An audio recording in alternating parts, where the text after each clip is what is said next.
In this video, I will give an analysis of episode 1 of the show, The Secret of Skinwalker Ranch, which premiered on March 31st, 2020 on the History Channel.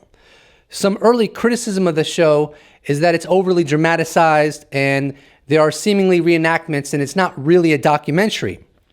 These criticisms are not without merit.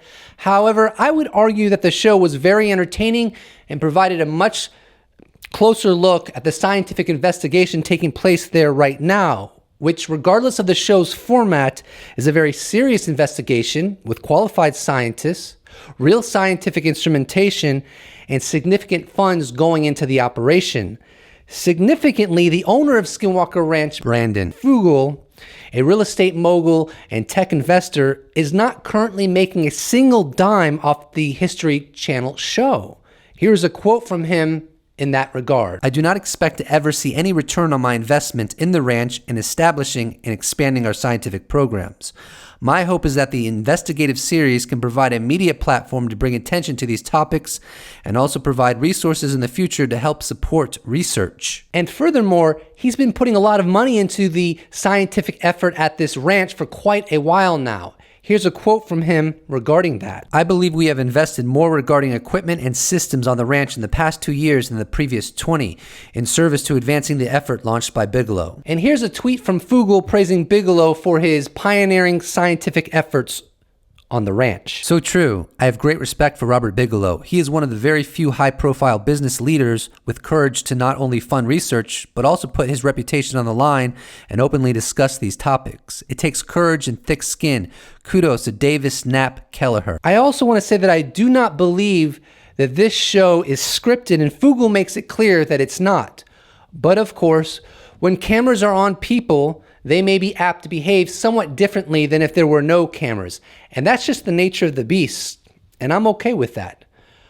While it's debated just how far back the history of reported anomalous phenomena at the ranch goes, it seems clear to me that the Sherman family that bought the ranch in '92 experienced a plethora of anomalous phenomena. The reports of the Sherman family's experiences led billionaire Robert Bigelow to purchase the ranch in 1996 and commence a scientific study of it with his team, known as National Institute of Discovery Science, NIDS. Later, this transitioned to Bigelow Advanced Aerospace Space Studies, BASS, which was funded by the U.S. government. Here's a tweet by Brandon Fugal detailing the level of activity at the ranch. By late 2013, over 513 separate anomalies involving approximately 150 witnesses had been recorded on and around the ranch and stored in a BASS database.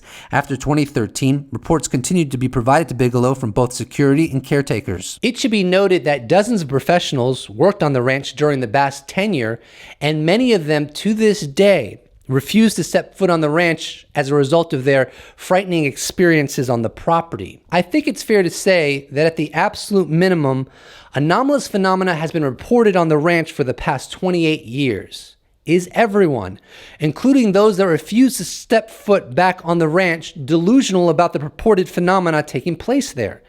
I wouldn't place my bet there personally, but of course, it's a possibility that they all got it wrong. Dr. Travis Taylor, whose day job is with the Department of Defense as the principal investigator for optical and quantum entanglement for space application, and who is the principal person on the show, has had extraordinary anomalous experiences stemming from his relatively short stay at the ranch.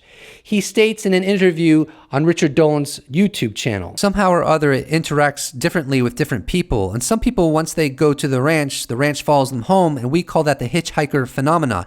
And since I've returned from the ranch, crazy things have followed me 1,000 miles away to North Alabama. Here's a clip from Richard Dolan's YouTube channel where Dr. Taylor discusses his odd experiences. Since I've returned from the ranch, crazy things have followed me 1,000 miles away to North Alabama. My brand new car turned itself on and off. Radio changed channels for no reason. My really funny story is I have seat warmers in the front seats, front bucket seats, and I was taking my daughter to a basketball practice a month or so back, and it was cold, and I turned both the butt heaters on, as we call them. And my butt heater turned itself immediately off. I pressed the button again, it turned itself immediately off. Did it several times. Right. My daughter stayed on. Well, my daughter's got her learner's permit, so I let her drive on the way home. Oh. And on the way home, the driver's side butt heater worked perfectly, and the passenger side butt heater would not stay on.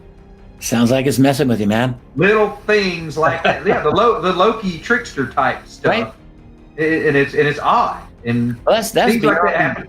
that's beyond happen all the aliens. time. That's George Knapp has also gone on the record stating that his many visits to the ranch have led to his wife having experiences with the hitchhiker phenomenon. I find this very significant because we have heard that many people who have visited the ranch, including government employees, often have experienced the hitchhiker phenomenon.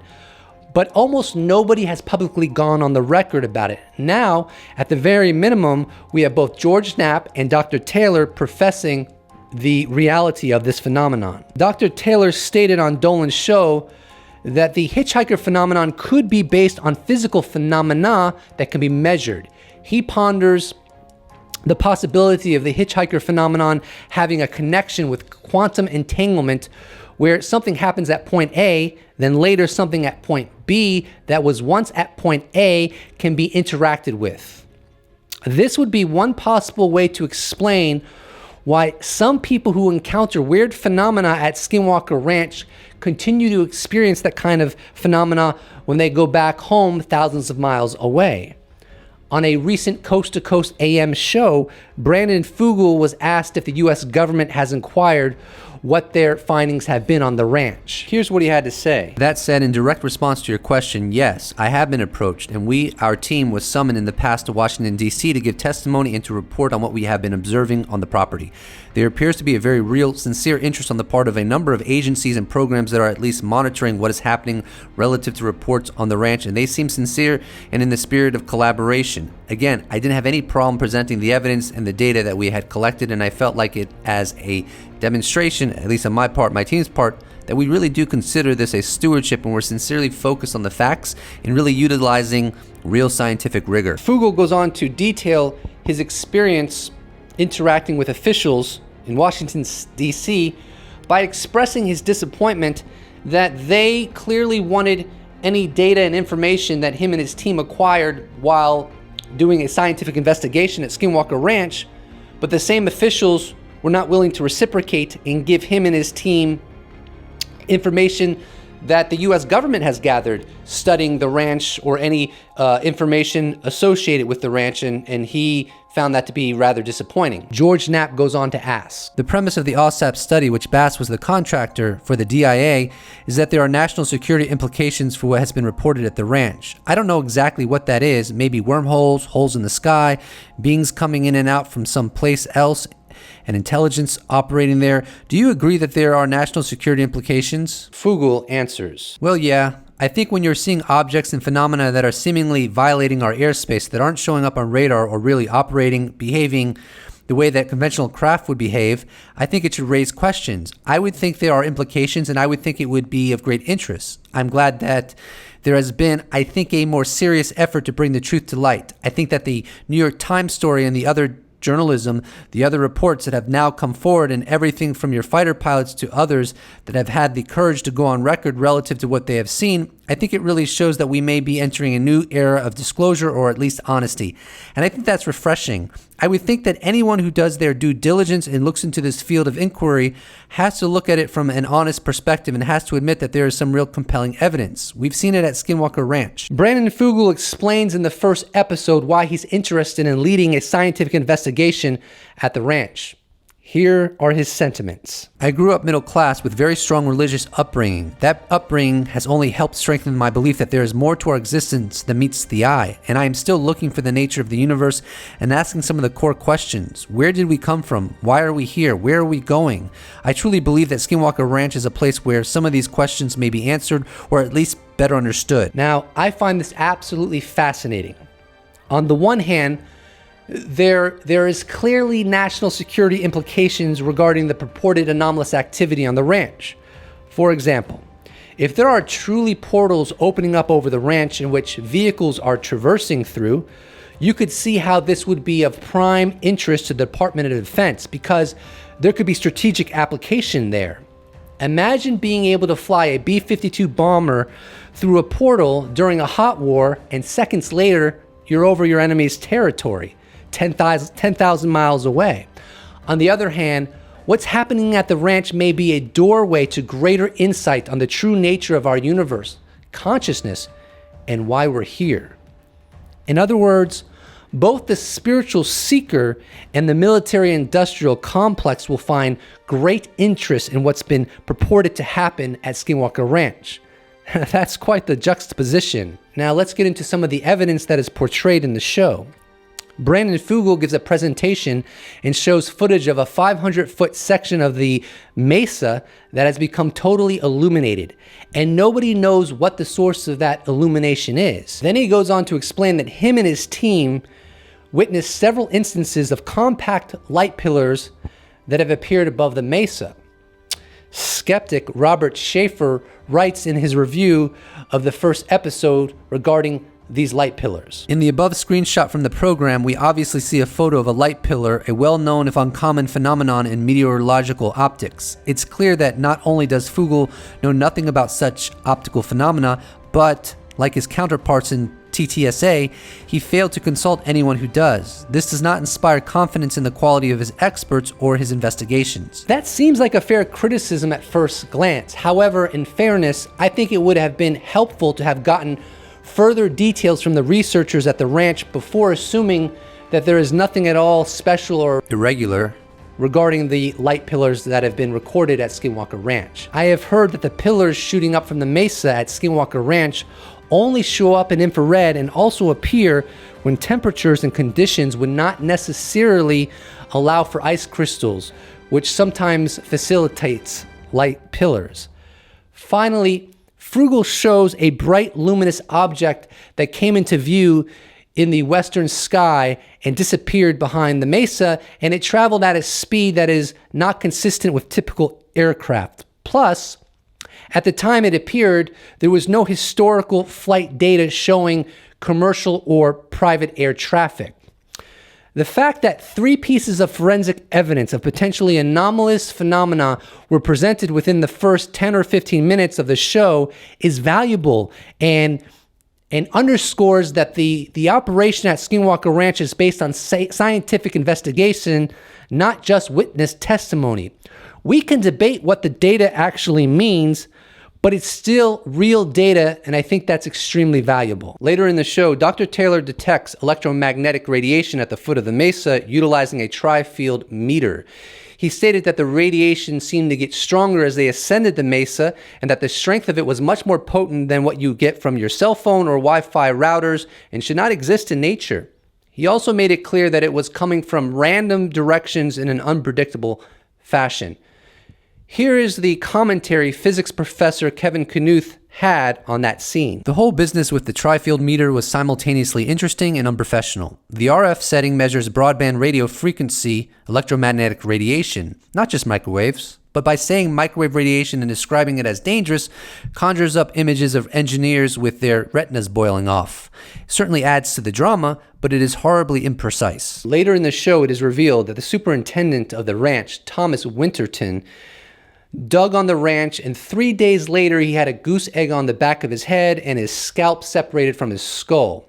He relays that this experience caused him the most excruciating pain he's ever had, and that his doctors had no idea what caused this injury, and to this day it causes him repercussions.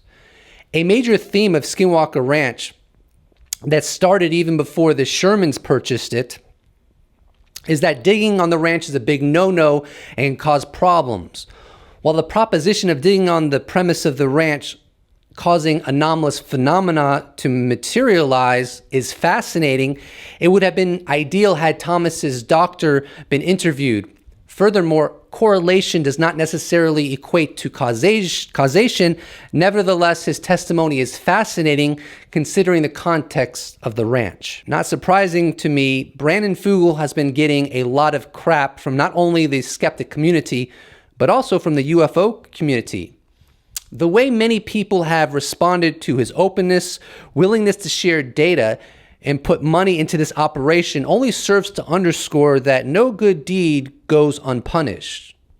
Fugal expressed the ire he's received since it was made public he was the owner of the ranch. On a recent Coast to Coast AM episode, he conveyed the following. I've been getting a lot of crap from people over partnering with history and having them as the medium to bring this forward. It's easy to be a critic these days, especially online on the internet.